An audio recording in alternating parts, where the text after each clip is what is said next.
नमस्कार, यह वक्त हुआ है सिंहासन का संग्राम का। आपके साथ मैं रविंद्र सिंह। दरअसल बीजेपी में चुनावी रणनीति तय करने के बाद अब टिकटों को लेकर काउंट डाउन शुरू हो गया है। दिल्ली में मंथन हो रहा है, चर्चा हो रही है, बैठकें हो रही है, 1-to-1 संवाद हो रहा है। पीएम के दौरे को लेकर बीजेपी ने तैयारी भी तेज कर दी है। पीएम 2 अक्टूबर को चित्तौड़गढ़ जिले में कई विकास योजनाओं का उद्घाटन और शिलान्यास करेंगे। बीजेपी ने चुनाव आयोग को कुछ क्षेत्रों में रोहिंग्या और बांग्लादेशी वोटर्स बनने की आशंका जताई है। बीजेपी ने इसको लेकर ज्ञापन भी दिया है। भीलवाड़ा कांग्रेस की अगर वहां बात करें तो सब कुछ ठीक नहीं चल रहा। और इसी तरह तमाम सियासी घटनाओं को समेटे इस खास प्रोग्राम की शुरुआत करते हैं, सिंहासन का संग्राम।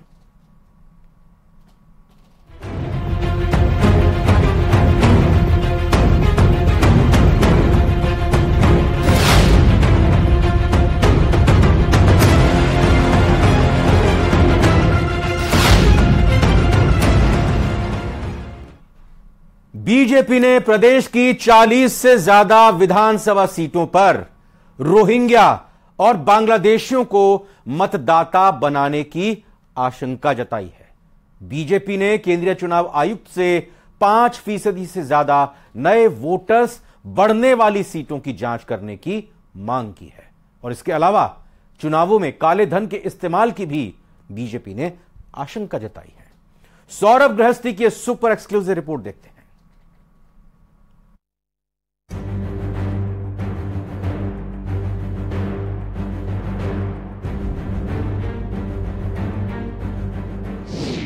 चुनाव से पहले फिर उठा रोहिंग्या बांग्लादेशियों का मुद्दा।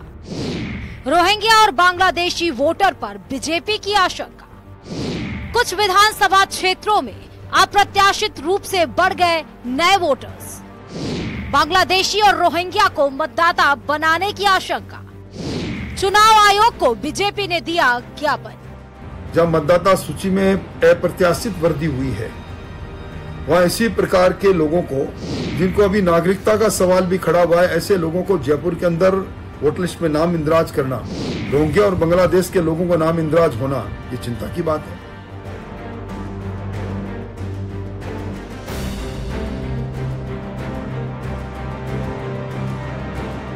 चुनाव निकट है। राजस्थान में चुनावी सरगर्मियां तेज हो गई हैं। चुनाव आयोग भी अपनी तैयारियों को अंतिम रूप देने में लगा है। इस बार करीब 20 लाख से ज्यादा मतदाताओं के नाम मतदाता सूचियों में शामिल किए गए हैं। बीजेपी की एक आशंका ने कई सवाल खड़े कर दिए। क्या प्रदेश में विधानसभा चुनाव प्रभावित करने की साजिश रची जा रही है?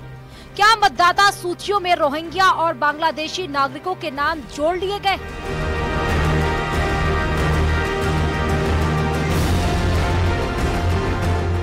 क्या कुछ सीटों पर अचानक नए वोटर्स की संख्या में इजाफा हो गया है? इन्हीं आशंकाओं को लेकर बीजेपी ने केंद्रीय चुनाव आयुक्त को एक ज्ञापन सौंपा है। बीजेपी ने अपने ज्ञापन में प्रशासनिक लापरवाही का जिक्र करते हुए कुछ विधानसभा सीटों में अप्रत्याशित रूप से नए वोटर्स की संख्या में अचानक बढ़ोतरी का मामला उठाया है। 43 सीटों का बीजेपी ने किया जिक्र। जैसलमेर, खाजूवाला, सूरसागर, सरदारपुरा, फलौदी, पोखरण, शिव, चौहटन, बीकानेर पश्चिम और बीकानेर पूर्व, करणपुर, तिजारा, किशनगढ़ बास, अलवर ग्रामीण, धौलपुर, नगर, कामा, नदबई, रामगढ़, निवाई, टोंक, सिविल लाइंस, हवा महल, किशनपुर, आदर्श नगर, कोटा उत्तर, लाडपुरा, पुष्कर, मसूदा, चुरू, सीकर, लक्ष्मणगढ़, फतेहपुर, मंडावा, झुंझुनू, गंगापुर सिटी, सवाई माधोपुर, झालरापाटन, बूंदी, नागौर, मकराना, डिडवाना, लांडू। बीजेपी में जिन विधानसभा क्षेत्रों में 5% से अधिक वोट अचानक बढ़े हैं, ऐसे विधानसभाओं को चिन्हित कर जांच करने की मांग की है। कुछ जगह पर जब मतदाता सूची में अप्रत्याशित वृद्धि हुई है, वहाँ इसी प्रकार के लोगों को, जिनको अभी नागरिकता का सवाल भी खड़ा हुआ है, ऐसे लोगों को जयपुर के अंदर वोटर लिस्ट में नाम इंदराज करना, रोहिंग्या और बांग्लादेश के लोगों का नाम इंदराज होना, ये चिंता की बात है। ये नहीं होना चाहिए। इन सारी बातों को हमने चुनाव आयोग के सामने रखा है। बीजेपी ने मतदाता सूचियों को आधार कार्ड से लिंक करने, मतदान केंद्रों को धार्मिक स्थानों पर नहीं खोलने का सुझाव दिया है। बीजेपी ने चुनाव आयोग के निर्देशों से 3 साल की अवधि तक एक ही जिले में रहने वाले कर्मचारियों के स्थानांतरण के विषय पर भी चर्चा की।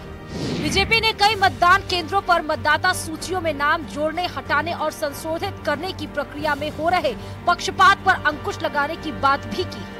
बीजेपी ने चिरंजीवी कार्ड और मुख्यमंत्री गारंटी कार्ड तथा जमीनों के पट्टों पर मुख्यमंत्री के फोटो का मसला भी उठाया। बीजेपी ने अपने ज्ञापन में हाल ही में योजना भवन में मिले गोल्ड और कैश का भी जिक्र किया। काला धन से चुनाव लड़ना कांग्रेस की पुरानी परिपाटी रही है और इस बार तो हद है। जब 16.5 किलो सोना मिलता है, जल जीवन मिशन के भ्रष्टाचार के अंदर 5 करोड़ रुपए मिलते हैं, तो हमने आशंका व्यक्त की है कि इस प्रकार की बात नहीं हो जाए, इसलिए सावधानी और सावचेती जरूरी है। स्मार्टफोन में 13 फोटो है मुख्यमंत्री जी की, वो कैसे हटेगी? मुख्यमंत्री गारंटी कार्ड 7 करोड़ से ज्यादा बांट दिया, उसमें कैसे हटेगी? चिरंजीव कार्ड में कैसे हटेगी?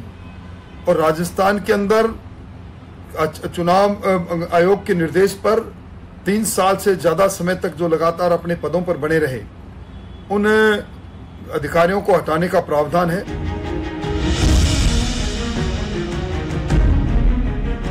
केंद्रीय चुनाव आयुक्त जयपुर में है और चुनाव की तैयारियों को लेकर राजनीतिक दलों के साथ प्रशासनिक अमले के साथ बैठकों में व्यस्त है। नेता प्रतिपक्ष राजेंद्र राठौड़ के नेतृत्व में बीजेपी ने शुक्रवार को केंद्रीय चुनाव आयुक्त को ज्ञापन सौंपा है। बीजेपी ने जिन सीटों का जिक्र किया है, उनमें से ज्यादातर सीटों पर कांग्रेस का कब्जा है। न्यूज़ 18 राजस्थान के लिए सौरभ गृहस्थी की रिपोर्ट।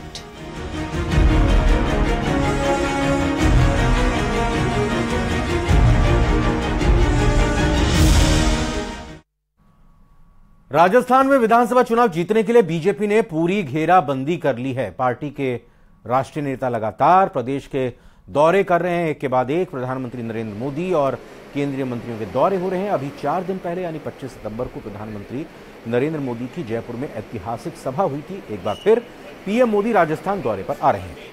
पीएम मोदी 2 अक्टूबर को चित्तौड़गढ़ जिले में कई विकास योजनाओं का उद्घाटन और शिलान्यास करेंगे। मिली जानकारी के मुताबिक यहां रेलवे के कार्यों का लोकार्पण और शिलान्यास करने के बाद पीएम मोदी चुनावी सभा को भी संबोधित करेंगे। इस दौरान वो सांवलिया सेठ मंदिर में दर्शन भी करेंगे। बीजेपी नेताओं ने पीएम मोदी की रैली की तैयारियां तेज कर दी।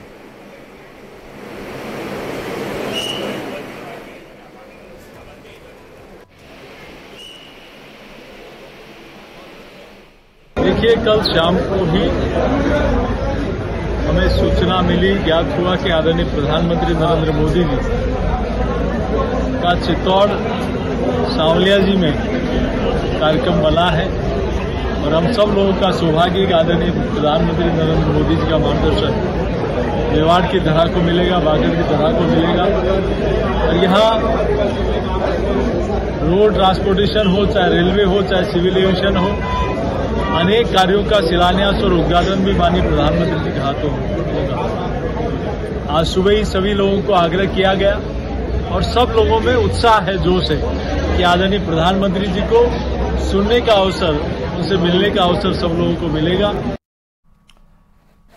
विधानसभा चुनाव से ठीक पहले भीलवाड़ा जिले में कांग्रेस की कलह खुलकर सामने आ गई है। अपनी ही पार्टी के खिलाफ पूर्व विधायक और पंचायत समिति के प्रधान समेत 100 से ज्यादा प्रमुख कांग्रेस कार्यकर्ताओं ने इस्तीफे की पेशकश की है। इस रिपोर्ट में देखते हैं। भीलवाड़ा में कांग्रेस के लिए संकट, चुनाव से पहले इस्तीफे की चेतावनी, पूर्व एमएलए समेत 100 कार्यकर्ता छोड़ेंगे पार्टी। आखिर क्या है बगावत की वजह, किस बात पर मचा बवाल? सभी में मतलब आप लोग भी आ रहे हो, हमारे ना उसमें, इसीलिए तो आपसे चर्चा कर रहे हैं। हमारा मुंह काला कराने हम नहीं जा सकते वहाँ, इसीलिए त्याग पत्र दे रहे हैं।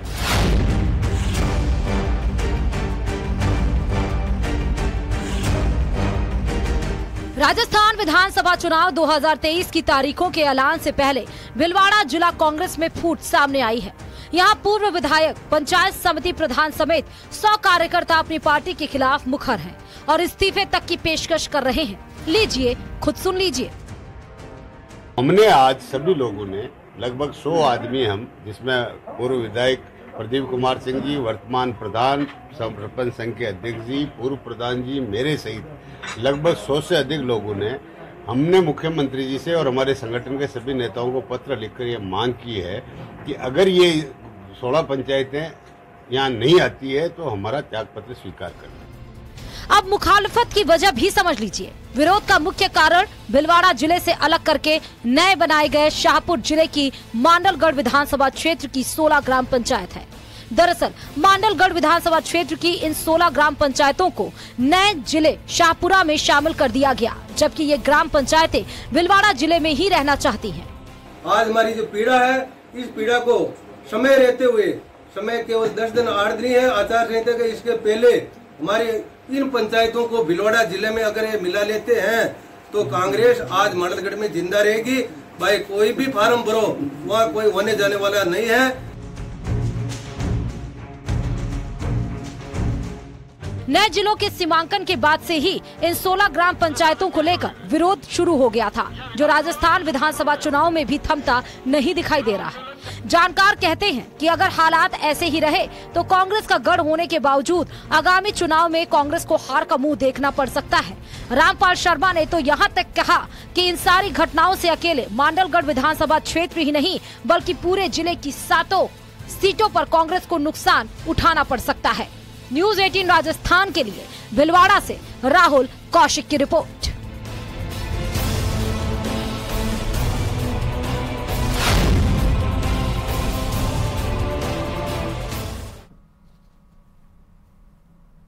और फिलहाल एक छोटे से ब्रेक का वक्त हुआ, लौट कर आते हैं कुछ और खबरों के साथ।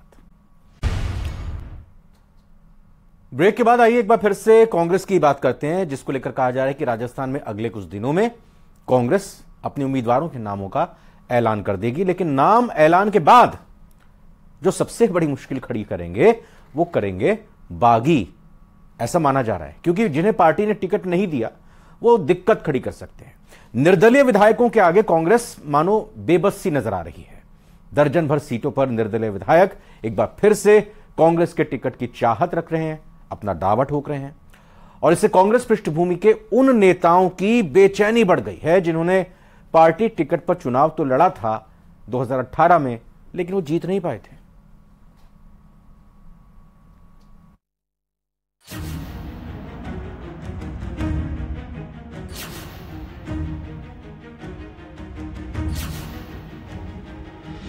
निर्दलियों ने बढ़ाई कांग्रेस की टेंशन। पूर्व प्रत्याशियों और निर्दलीय विधायकों के बीच घमासान। टिकट के लिए ठोकी दावेदारी।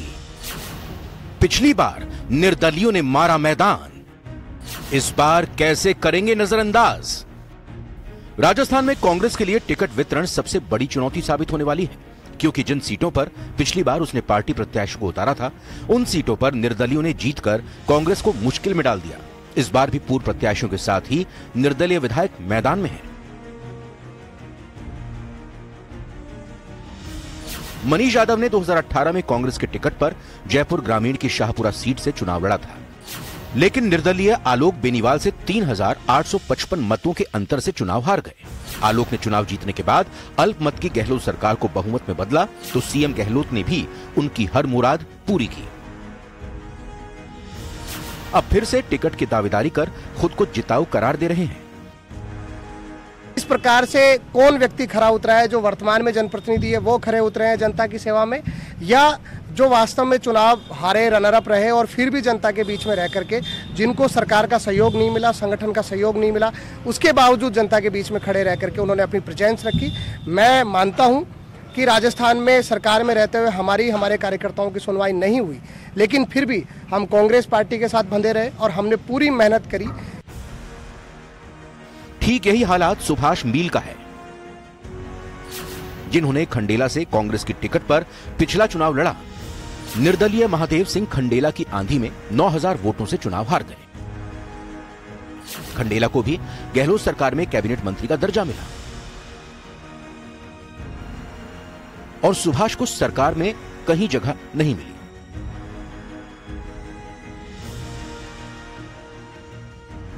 जनता परिवर्तन का मन बना चुकी है और अब की बार पिछले 50 साल के परिवारवाद और वंशवाद को जनता खत्म करेगी।